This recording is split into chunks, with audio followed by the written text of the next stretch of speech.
Are you looking for book page inspiration? Then come check out this video. I have 12 plus ways I use both these books to make lots of ephemera. Hello everyone, it's Jennifer. Thank you for stopping by Scrapbooks and Memories today. I have such a fun video for you. We are doing 12 plus ideas of ephemera you can create from two different types of book pages. We have your regular books here with no pictures, and then we have your big illustrative books that have gorgeous pictures in it like these. So let me show you. Let's get started because I have way more than 12 ideas. I started out by cutting out a bunch of flowers like these and a bunch of other type of flowers that I use to decorate some of the ephemera throughout to embellish even further. These are so fun to use on so many different types of projects. You could put them on stamp pages, blank pages, use them to decorate pockets, tags. As you're going to see, I use them in so many different ways. So this is idea number 1. Idea number 2 is using the words inside your books to make little little labels. And I love making these. I made a bunch and then I used them throughout. And they're so simple. I used a bunch of my scraps to back them on. And then after you're done making your tags and your all sorts of other things you're creating, you're left with a bunch of these. Just a bunch of strips of paper, you know? Why not fold those strips of paper in half? For idea number 3 here. And put them on as a page trim. You can make them any size, any length, any width.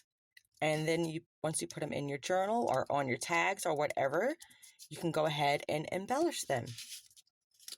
So I have plenty of those that I've made. A bunch of different sizes, different textures on them. Well, different images that create the illusion that it's textured. So very fun. So those are the little small bits. Push those aside.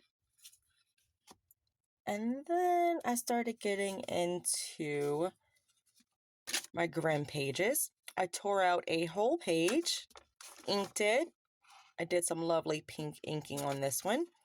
Took some copy paper, made little writing spots, and I plan on decorating these, closing it up with maybe a little paper clip, and then using them as a hidden journaling space. Here's one of those all done up. And these are fussy cuts from the book. So is that one so very pretty? And then this is a third one.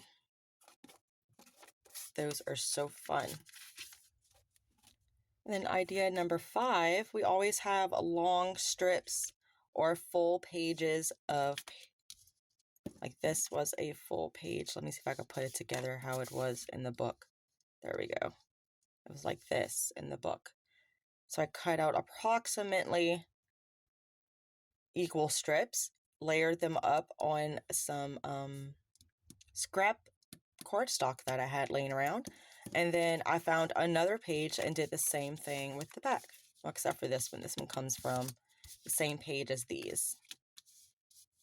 But aren't those stunning as bookmarks? Or even, what else could you use these for? As little, you could glue them down into your pages and have them serve as like little belly bands. That would be cute too. So many fun ideas. The next one we have are journaling cards. Let's see if I can find my other one. That's not the only one. Here it is. These I did matte, but this one I left the back plain with no paper because you're going to be able to see that when you write on it. This one I did matte with copy paper because you can't see on black, of course, unless you're using white ink. So those are really pretty. I love how those came out. Another idea is just to cut them cut out some images and use them as page tucks in your journal. These are so stunning. You don't have to back them. You could use them as is and just glue them like so you have like a little tuck space in your journal. This one I did go ahead and matte on some black that I had left over. And I think it's really striking and stunning with that black contrasting in the back once you put it down. Look how gorgeous. These are going to make awesome additions to a journal. Another way you could use book pages is to make tags, and then also use your strips of leftovers that you might have cut off and create little designs and make little tabs for your tags. You can make them double-sided like this one is. You can always write on it with a white pen, or you can leave it blank in the back. You could add another little copy paper here, or you can even keep it as a photo spot. So super cute. I love those. Another idea I had with regular writing book pages is to tear them out in sort of an oval shape and then use my fussy cuts to collage on them, and these all came from book pages. I love that. Look how pretty that would be on a journal page, or say if this was like a focal point for a page. So stinking cute. Or even a cover, a back cover inside on top of a long pocket, a pocket that goes in this way. You could stick that on top as a focal point. Really super cute.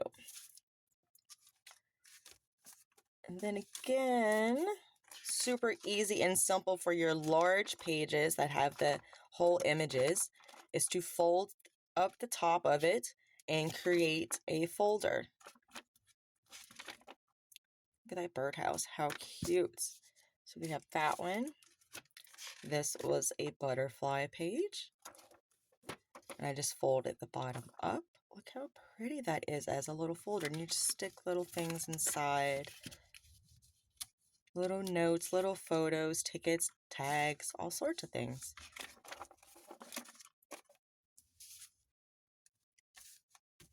We also have pockets. And pockets are fun because you could play around with the orientation of your pockets.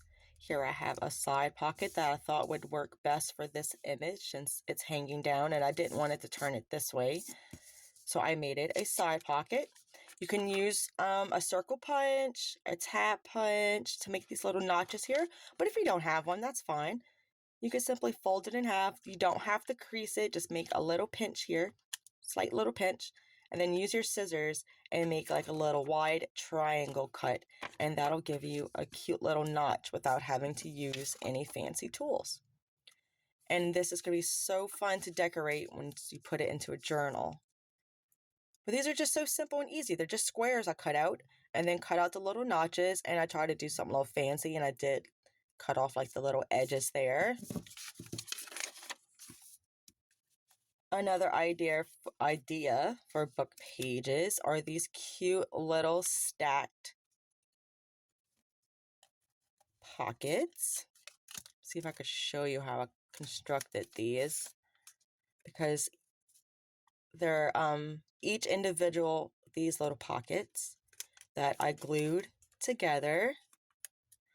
But then you could also, I left room to slip these bigger pieces, not that one, this one, these bigger pieces behind these pockets here. If I can get it in right.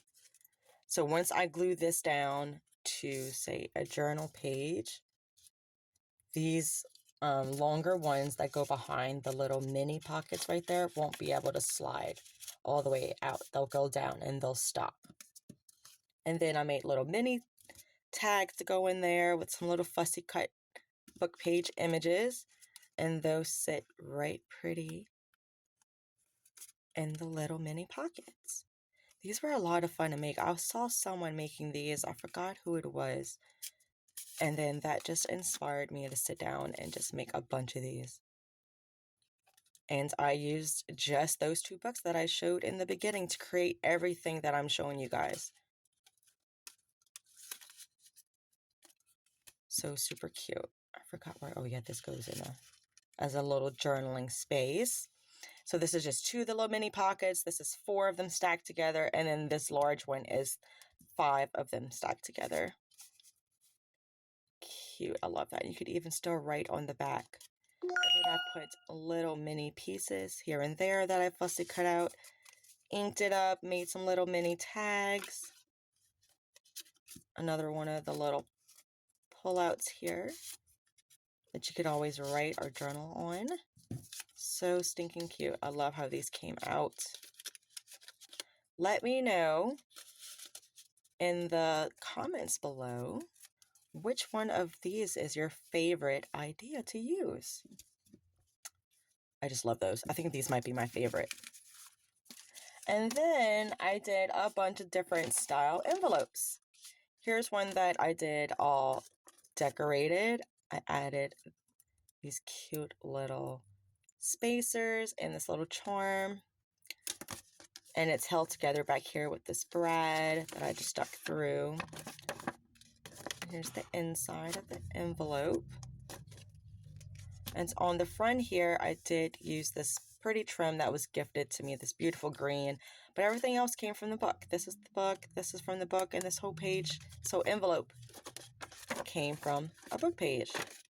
How pretty is that? And then your little wrap around. So stinking pretty. I love that. So here are some more examples, different styles of pockets you can create. You don't need any fancy tools to create these. I find that large images, the full page images, worked really best for these types of envelopes. That way you can take the image and just fold up the top here. You can make notches in them if you want before you glue them down. You don't have to. And then just fold it up and you have a really pretty envelope that you can embellish and stick in a journal. And lastly is this beautiful blue jay. How fun is that paper? And then the inside you have that cute little woodpecker, the northern flicker. Love that. Thank you guys so much for joining me today. I really hope you guys gained a bunch of different inspiration, ideas you could take and use in your craft room, play around and experiment with and see what works for you, what you like, and just play around with the books you have in your stash and see what you can create. Thank you for joining me, and until next time, bye.